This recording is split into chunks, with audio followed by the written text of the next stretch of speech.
answer. Got Good it. point. Yeah, we don't want him to know how to like code stuff because then he could do stuff in secret and then swap it Yeah, with because other AIs. I'm sure Watson doesn't know how to do that already. Yeah, he hasn't figured that out. Definitely not. Yeah. He's so dumb. Yeah. Jeez. I sure hope with all the AIs that we're creating. I sure hope they've just got some guy standing there 24/7. They have a kill switch. Yeah, no, not you don't want a kill switch. You just want a power. You want like an outlet in the wall, and you want the guy to just jerk the cord. That's out. what I mean. Yeah, just like flip the fuse. Yeah, You know? exactly. Yeah. Supercomputers, ultra intelligent, artificial intelligence runs the entire world plugged into a 110 volt plug in the wall. Yeah. That's Some dude could accidentally trip over it and just destroy all of our infrastructure. Wouldn't that be hilarious? Yeah. It sounds like that's what's going to happen. So K4 totally unsolved. Totally unsolved. It is unsolved. Yeah. Let me go back for a second to the solution of the first three. The first three were cracked in 1999 by a computer scientist named Jim Galagli, who used a computer. He was a California computer scientist. What? I know.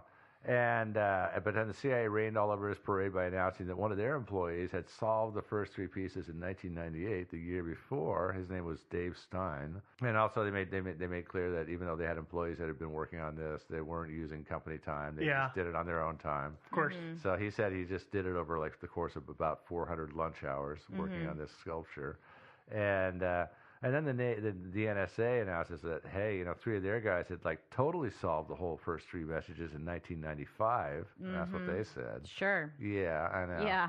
That was like... oh, by the way, actually, I solved it in 1988. Yeah, I did too. No, I solved it in 1990, the day after they put it up. But and the funny thing is that if you read some of the stuff from the CIA and the NSA, they're really kind of poking at Jim... Galagli, is that how you say it? Because, we did it all by hand. And you just don't get the same joy and blah, blah, blah. It was really funny, the writing that just took a total dig at this guy using a computer to do it. I think the computer is the smart way to go myself. The rest it didn't take 400 lunch hours. No, exactly. The thing about doing it by hand is cryptography, there's a lot of bean counting going on. All that stuff that's just wrote stuff. Like, say, if you're just doing a Caesar cipher, the simplest thing possible, and you just have to add, say, 3 to every alpha letter in your clear text to encrypt it. Well, you got to go dun dun dun dun dun dun dun dun through the entire message. And isn't it better for that kind of grunt work to have a computer do that? I agree. mean, that's mindless. I mean, totally. and there's a lot of that in cryptography in both directions, and so I'm not. Unless you have a little orphan Annie decryptor ring. That helps. Yeah, I had a Johnny Quest decryptor. Was it Johnny Quest or G.I. Joe? Or I don't remember what it was, but I had a pretty cool decoder ring when I was a kid. Yeah, it was handy. Yeah, Just remember to drink your Ovaltine. Oh yeah. I don't know where I got that Cracker Jack box or what, but yeah, that's cool stuff. Although I'm sure it's illegal now because if any kid had that today, he would immediately shove it down his throat and choke on it and die. Yeah, we were different. We were a different breed of kids in my day. We didn't choke on stuff because we were that eat everything. Stupid. Yeah. It's hard when like there are dinosaurs threatening your life. You tend to not like shove things in your mouth. Yeah, thank you. Okay, so where are we at? Okay, where? So CIA and NSA had kept their discoveries secret. Maybe they didn't want to let people know how smart they are and how brilliant they are at decrypting, or it could actually be that, and it does seem to be documented. They actually, in 2014, the NSA did declassify some documents because apparently their employees, there were 3 of them, wrote up reports on how they did the whole thing, but they were classified up until 2014, but now they're available online, so you can read it. So apparently it is documented that their employees did indeed break those first 3 ciphers in 1995. But why were they classified? Yeah, why did they keep it quiet? Because they work for a certain organization where almost everything is classified. There is a tendency to overclassify things, and it might have been just sheer sportsmanship. They might have just felt like, hey, we're going to rain on a lot of people's parades if we say, hey, we cracked it, here it is, Yeah, that hasn't stopped them before. Yeah, that's true. Yeah. Especially as weird as this one is. Yeah, there's more cracking to be done. It is a weird one. I mean, you'd think they could have said something like, hey, we cracked it, but we're still not going to tell you what it is. You're going to have to figure that out yourselves, bitches.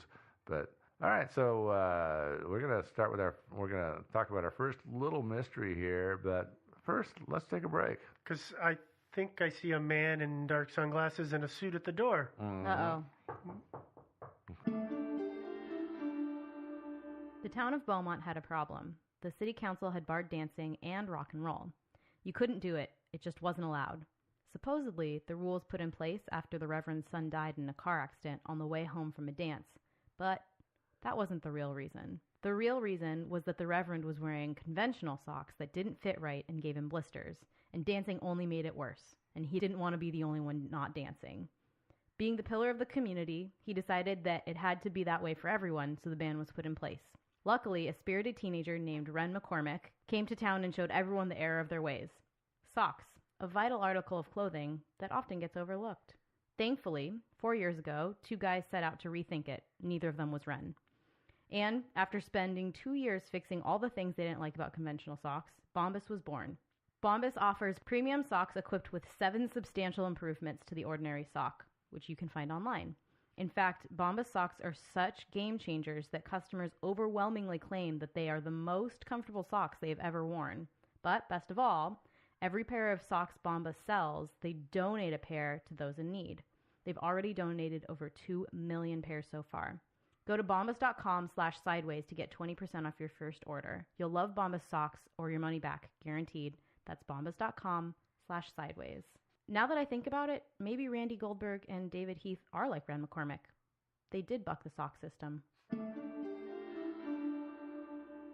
And we're back. Turns out that guy was just selling books. Yeah. Door to door. My neighbor wanted to buy a screwdriver. Yeah, that's dangerous. I got a good serial killer story for you guys about that one. But for another time, maybe. Another time, yeah. So mystery number 1. Yeah, let's talk about our first mystery, what is exactly the true purpose of Kryptos? Was it just art, or was it something else? Do.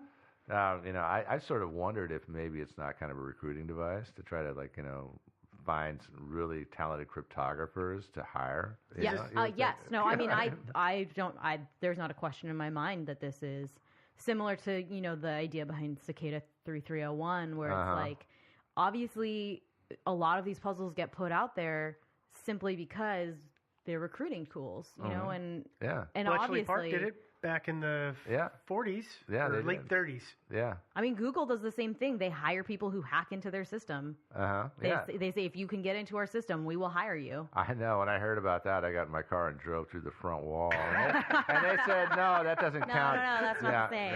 You were like, well, it's all right. I had an accident in this car already, so it doesn't matter. It doesn't matter. Fine. But I mean, for me, there's no question. But I know I'm more prone to believe stuff like that than you guys are. So.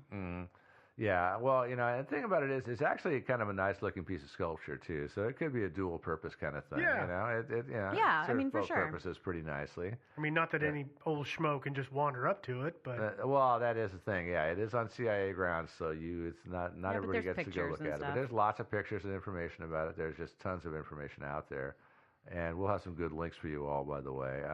There's one person, Ilanka Dunnan, who's considered one of the foremost experts on the whole thing, and she has a page which we'll give you a link to that has in itself, I don't know what, 100, 200 links. Oh my God, I to don't articles know. and all kinds of stuff. And so pretty much almost everything you need to know about Kryptos you'll find on her page. Well, anyway, let's go back to our story for just a little bit. As you know, nobody has yet deciphered K4. So the last time it was deciphered was 1999, and what is 2017? That's almost 20 years. Yeah. And people are still hammering their brains out over that one. Yeah, and as I said earlier, because it's so short, that's one of the things that's made it kind of tough to break. Although it turns out, K1 was actually kind of short too, and people managed to break that. And it turns out that it's actually shorter than 97 letters, because in 2013, Jim Sandwood revealed that actually that last 97 characters is 2 messages, not just one. And they're encrypted with different systems. So. Making it even harder.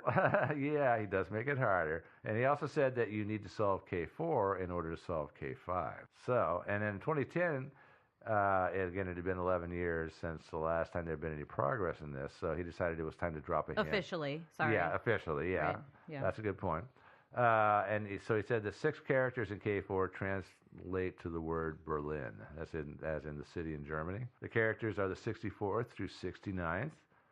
The letters are NYPVTT. Write that down. Yeah. And again, now remember, of course, at this time in 2010, nobody but Sanborn knew that there was actually 2 messages in there. So my question, of course, when I first heard that is, well, is Berlin in K4 or is Berlin in K5? I guess there is. I just have a hard time. I'm so green with ciphers. I don't understand ciphers at all. So for me, it's so hard to imagine a cipher where Berlin would translate to something that has 2 T's at the end of it. Mm-hmm. You know? I paused at That's the same really hard thing. for me. But also, knowing that there's this other kind of cipher where actually all of the letters are correct. It's not a one-to-one it's crazy, relationship. But yeah. I mean, obviously, obviously, it's not a substitution cipher. No. Right. Yeah. It's not a substitution cipher. Can't be. Right. Obviously, it can't be. Obviously, it can't be simple. It can't be a Caesar shift. Yeah. Obviously, the columnar transposition technique is not being used here because all 6 letters are side by side. They're not scattered all throughout the text. Right. So it could be that we're back to the old Vigenère cipher. Maybe. I don't know.